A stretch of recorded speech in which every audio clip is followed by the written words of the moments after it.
দক্ষিণ 24 পরগনা জেলার ভাঙড় 1 নম্বর ব্লক তৃণমূল কংগ্রেসের ডাকে অনুষ্ঠিত হল রাজনৈতিক কর্মী সম্মেলন। ভাঙড় কলেজ মাঠে অনুষ্ঠিত হয় এই কর্মী সম্মেলন।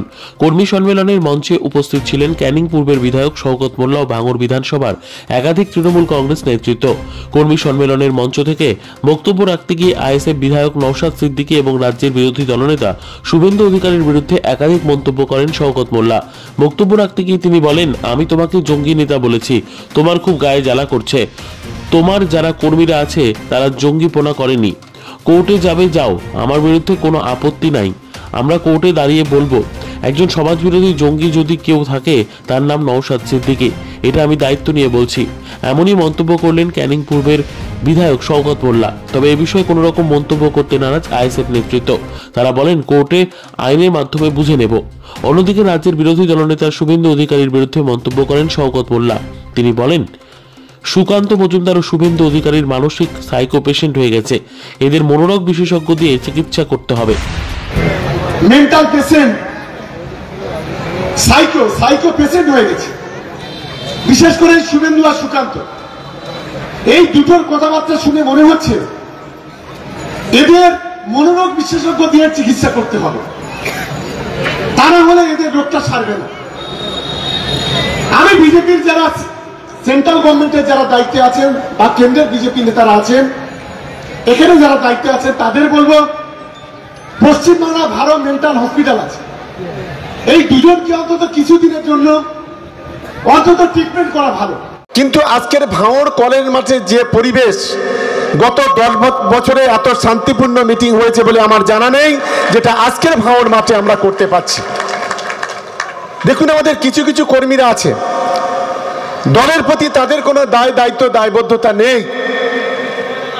আমি অনুরোধ করব, আমরা যে লড়াইটা করছি এই লড়াইটা অনেক কঠিন লড়াই। আমাদের লড়াই এই 4 পয়সার খুদে আইএসএফ এর বিরুদ্ধে নয়, এই 4 পয়সার খুদে কিছু সমাজ বিরোধীর বিরুদ্ধে নয়।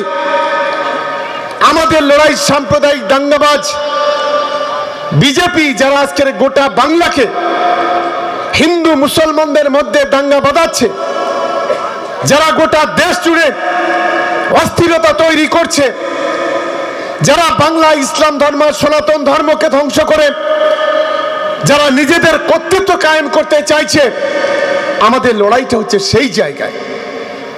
এটা আমাদের প্রথম তৃণমূল কংগ্রেসের কর্মীদের বুঝতে হবে। কারণ আমরা মনে করি আজ ভাঙড়ের মাটিতে আমাদের তৃণমূল কংগ্রেসের নেতা কর্মী যারা লড়াই করছে, আমার আত্মবিশ্বাস আমরা লোকসভাতে 87,000 ভোটে জিতেছিলাম, আর বিধানসভাতে 1 লক্ষের বেশি ভোটে জিতবো। এটা একদম দায়িত্ব নিয়ে আজকে এই সভা থেকে আমরা ঘোষণা করছি। আটকাবার ক্ষমতা নেই। আজকের যিনি ভাঙড়ের বিধায়ক আছে, গত পরশুদিন একটা ছোট্ট ঘটনা ঘটেছে আমাদের এই ঘটকপুকুর লাগোয়া গোবিন্দপুরে।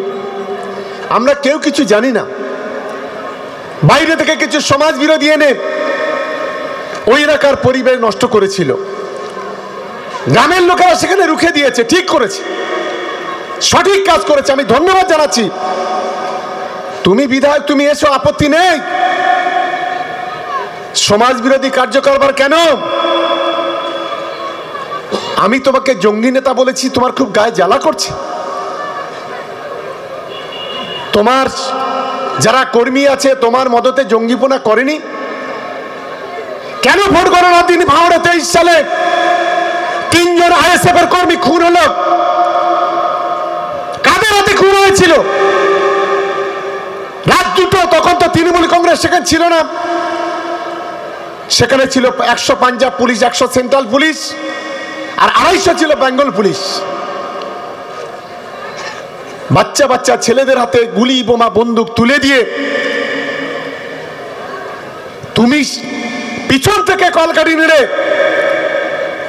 তুমি 3টে ভাঙড়ের তাজা সন্তানকে খুন করিয়েছিলে। কোর্টে যাবে আমার বিরুদ্ধে, যাও, কোনো আপত্তি নেই। আমরা কোর্টে দাঁড়িয়ে বলবো যে একজন সমাজ বিরোধী জঙ্গি যদি কেউ থাকে তার নাম হচ্ছে নওশাদ সিদ্দিকী। এটা আমি দায়িত্ব নিয়ে বলছি যে 3 তিনজন তাজা সন্তানকে পিছনে পুলিশের বিরুদ্ধে লাগিয়ে দিয়ে খুন করায়। ওখানে বলেছ তৃণমূল একটা বড় ভুল করলো কি, ওই গোবিন্দপুরের লোকেরা নাকি ওকে ধাক্কা মেরেছে। ও বলে যে ভাঙড়ের লোকেরা শওকত মোল্লাকে আর আমি কে আগে শুনে নে। আমি পশ্চিমবঙ্গ রাজ্য তৃণমূল কংগ্রেসের সাধারণ সম্পাদক নাম্বার 1। নাম্বার 2 হচ্ছে আমি ভাঙড়ের তৃণমূল কংগ্রেসের অবজারভার। আর নাম্বার 3 তোর মতো বহিরাগত নয়, আমি দক্ষিণ 24 পরগনা জেলার ভূমিপুত্র। এটা হচ্ছে প্রথম তোর মাথায় রাখা উচিত। একটা বহিরাগত দালাল এসে গত 3 বছর 4 বছর ধরে আজ ভাঙড়ের মাটিটাকে অপবিত্র করে দিচ্ছে, ভাঙড়ের মাটিটাকে কালিমালিপ্ত করছে।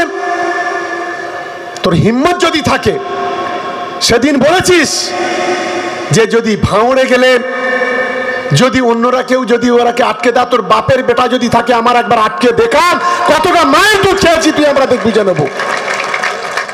কি আমাদের তৃণমূল কংগ্রেসের কর্মীরা তৈরি তো লড়াইয়ের জন্য? গায়ে মানে না আপনিই মরল। 4 বছর ধরে গোটা ভারতটাকে একেবারে বন্যাতে পরিণত করেছি, কোনো উন্নয়ন নেই। আর বিধানসভাতে গিয়ে শুভেন্দুর সঙ্গে কোলাকুলি জাপটাজাপটি করে। কে শুভেন্দু? একটা বিজেপি দালাল। মমতা বন্দ্যোপাধ্যায়ের আঁচলের তলায় থেকে বাবাকে সাংসদ, ভাইকে সাংসদ, আরেক ভাইকে বিধায়ক,